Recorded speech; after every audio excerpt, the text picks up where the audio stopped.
Hey everyone, and welcome back to the channel, or welcome to the channel if you're a brand new subscriber or brand new viewer. My name is Kyle, and today we're going to be talking about the docu-series Night Stalker.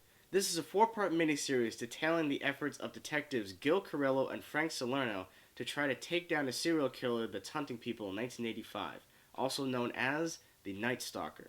They were also able to interview and document the real-life victims that were able to survive the killer. And I actually didn't know about the Night Stalker killer before watching this, so for me, this was completely fresh ground. I had no clue who this person was. Night Stalker was great. This was a very intense, brutal, no bars back, real-life account. Now, usually when it comes to documentaries or a docu-series where there's multiple parts, I usually won't sit and watch the entire thing in one night. I'll probably watch the first half of it, and then the next day finish it up, or I'll watch an episode at a time.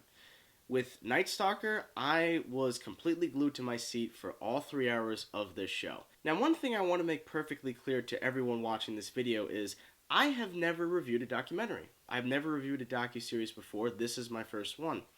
So I'm definitely new when it comes to this. I'm not 100% sure what I should really focus on, what I shouldn't focus on. So I'm going to try and review it as best I can, but I have a lot of things that I want to say just after this. Everyone's in agreement that serial killers are among the most disturbing people living the earth because they can walk among us as one of us and we'd never know it. Some people may stand out, but other people, they can just blend in with the crowd and we'd never know it. There are so many excellent serial killer movies out there like Seven, Silence of the Lambs, and Zodiac, to name a few.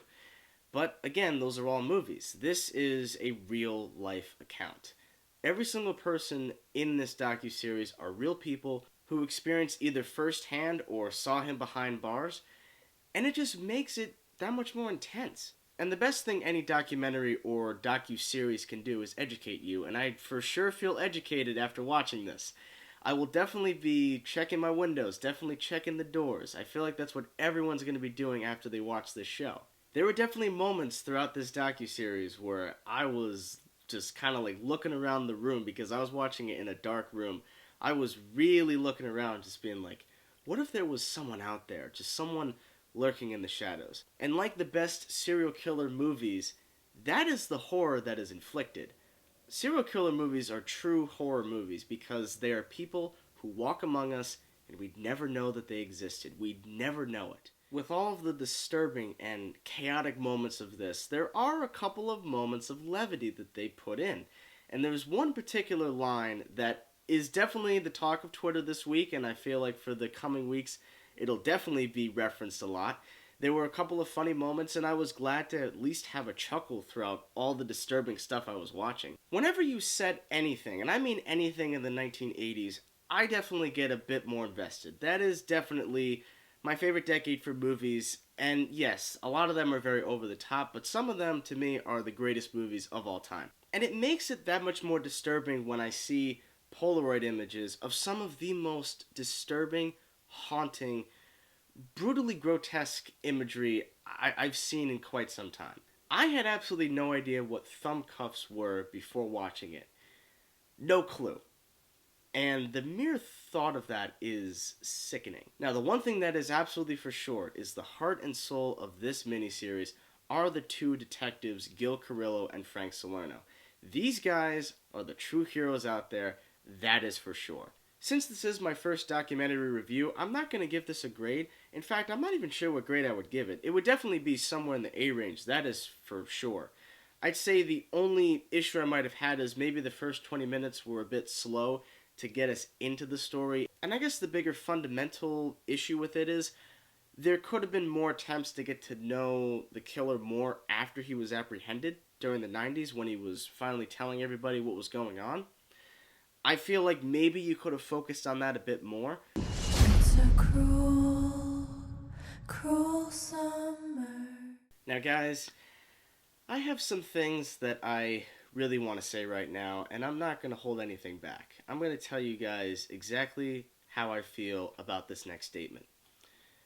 After finishing the miniseries, I went online and I wanted to see what other people were talking about. I did so the next morning, and I discovered that there were a lot of articles that were heavily criticizing this documentary for being overly gratuitous, for trying to glamorize things, for trying to glorify this person. And I find that insane and ridiculous. This is a real life account. It's not fictionalized. This is a real life account of a serial killer. A serial killer, not Mr. Rogers, a serial killer. And it just makes me think, what were these people thinking as they were watching this? Did they think it wasn't real? Did they think it just didn't happen? Again, I have to state, it is about a serial killer. And more specifically, this man, Richard Ramirez, as I'm going to state, this man was apprehended. He was convicted. He was put on death row, and he's dead. He's gone. He's not coming back. He didn't escape. He's dead.